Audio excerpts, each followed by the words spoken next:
Hello, everybody, and welcome into another episode of Capital View, a production of the Daily Journal and djournal.com. It is Monday, July 11th, and I'm your host, Brad Locke, along with, of course, Bobby Harrison, Capital Bureau Chief for the Journal down there in Jackson. Bobby, how's it going, man? All right, Brad, how you doing? Doing well, Bobby. Coming off vacation. Yeah. So where were you? South of France? No, west of St. Louis.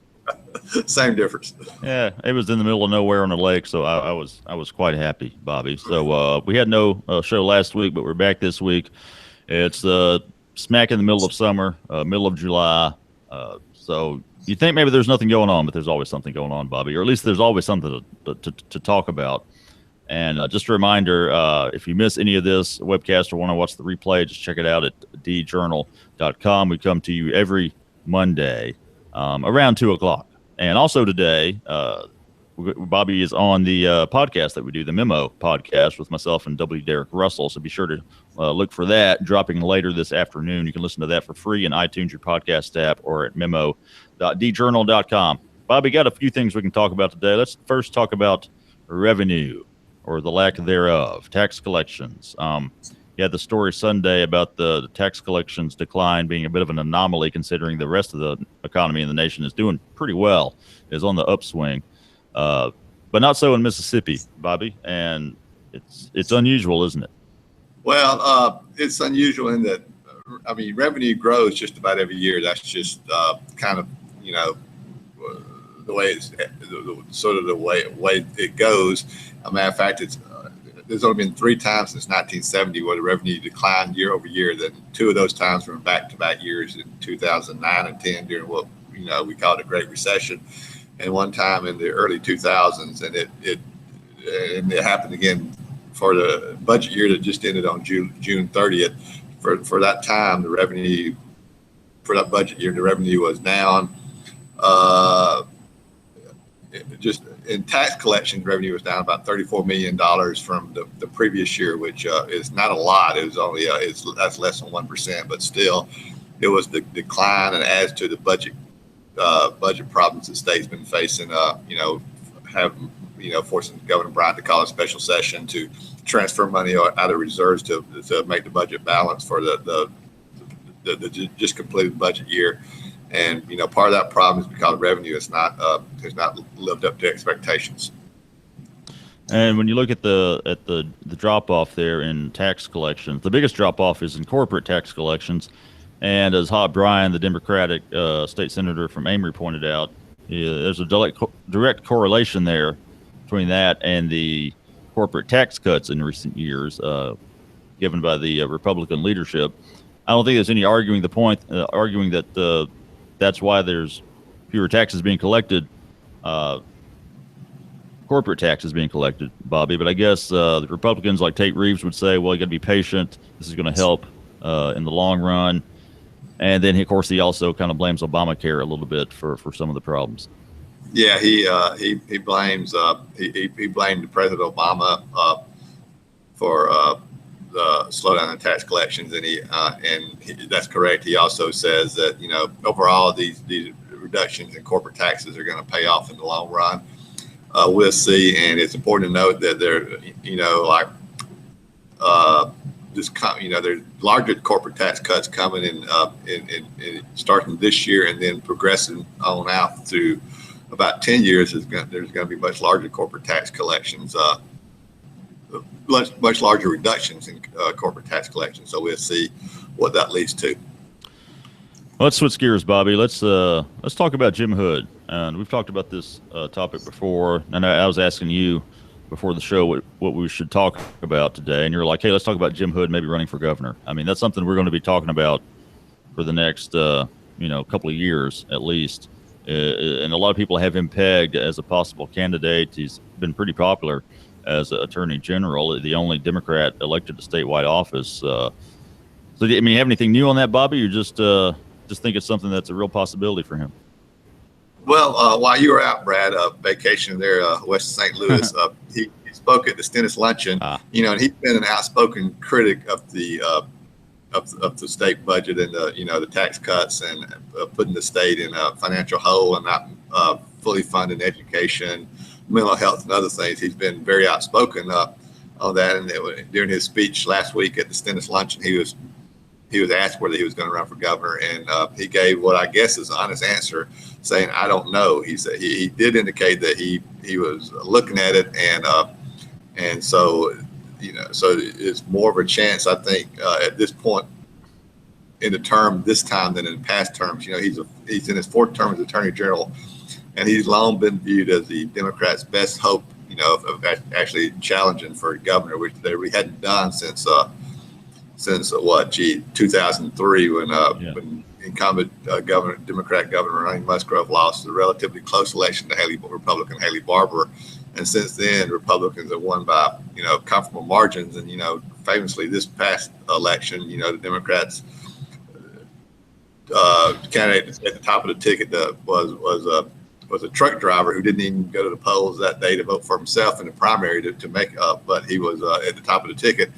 And when you have someone, and he was a nice guy and a sincere guy, but when you have somebody like that at the top of the ticket, you could argue it hurts down ticket races. And it's with Jim Hood at the top of the ticket, the Democrats believe they'd have a chance in the governor's race, and it also strengthened their down ticket candidates and for other statewide offices, and also for the legislature. So and just the news is last week when he spoke at the Stennis luncheon, he didn't rule out a run for governor, and I think the smart money right now would be that he most likely would run for governor in 2019. Well, here's a guy, like you said, serving his fourth term as Attorney General, while Phil Bryant has now been reelected. You've got supermajority in both chambers, so obviously the state has been voting heavily Republican. But then you've got Jim Hood over here, who obviously has had some Republicans voting for him, or at least people who voted Republican. Well, they're marking the ballot for Jim Hood. Do you think he's the kind of guy who could maybe, and he's going to have to probably to win, but maybe cross some party lines there?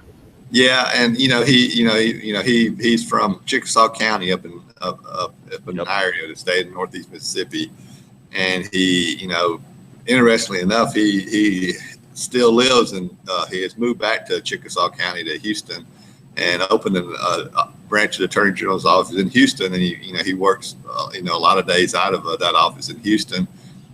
And it'd be interesting. He was elected for governor, whether he would continue to spend a lot of time in Houston. But he's a sort of a down home, and I mean in the best sense of the term, good old boy. And he comes across as who he is, and I think that's the way voters see him. By all accounts, and these really good polls done by the party insiders during the election season. Hood polls well against anybody he's put up against. Yeah. So as I said, he's a Democrat's dream candidate for governor if it does come to that. And interestingly enough, if it wasn't Hood, the other candidate, it would sort of be the Democrats' dream candidate is Brandon Presley, the Public Service Commissioner from up in Northeast Mississippi. So we'll see what happens. They got some good choices this time around. Yeah. No, I don't think they're going to nominate a truck driver next time. Put it that way. Well, if they choose to run, if they choose not to run, well, then true. At least and Hood, Hood didn't. But as I said, most people think Hood's going to run this time around. So we'll see. Well, let's talk about another Democrat. And I know you were happy when this happened right before I went on vacation. I know you were happy to hear the news, Bobby, because he is one of the most quotable people down in Jackson, and reporters love quotable people. Believe you me. Steve Holland deciding after announcing his retirement, deciding shortly thereafter, no, he's not going to retire, Bobby. He got talked out of it. Raise your hand if you're shocked. I'm not raising my hand. Well, I mean, to recap the story real fast, Brad, during a special session that I mentioned earlier that the governor had to call to transfer money from the rainy day fund to balance the budget, he was speaking from the well of the House in favor of putting more money toward mental health and the Department of the Health. And he just said during the part of that speech that he was turning his retirement papers at 5 p.m. the next day.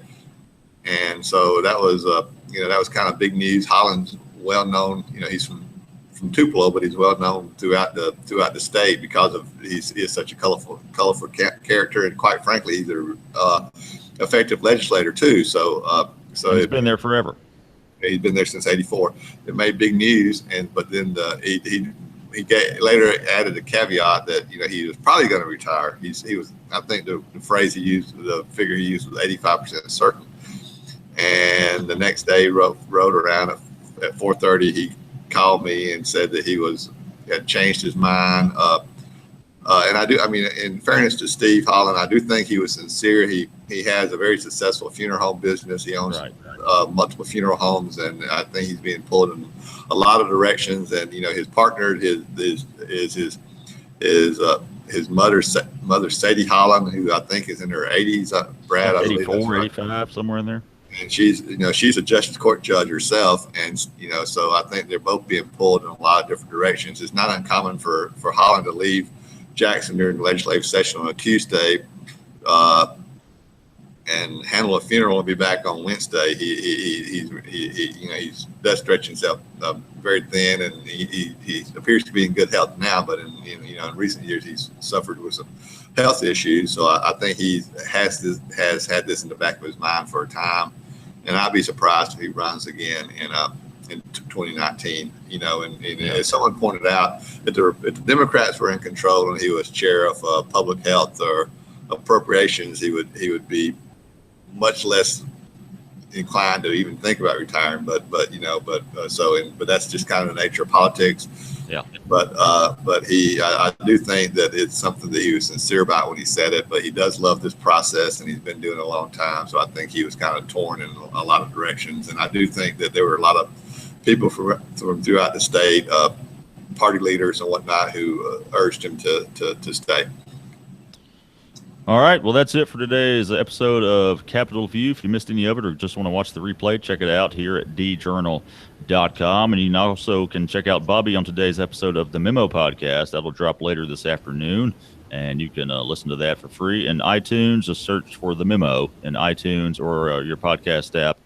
Or you can listen online on your browser at memo.djournal.com. So we'll be back, I believe, next Monday, unless you got somewhere to be, Bobby. And I think I'll be here. All right. Well, we'll find something else to talk about next week.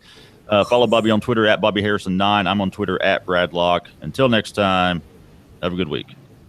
Thanks, Brad.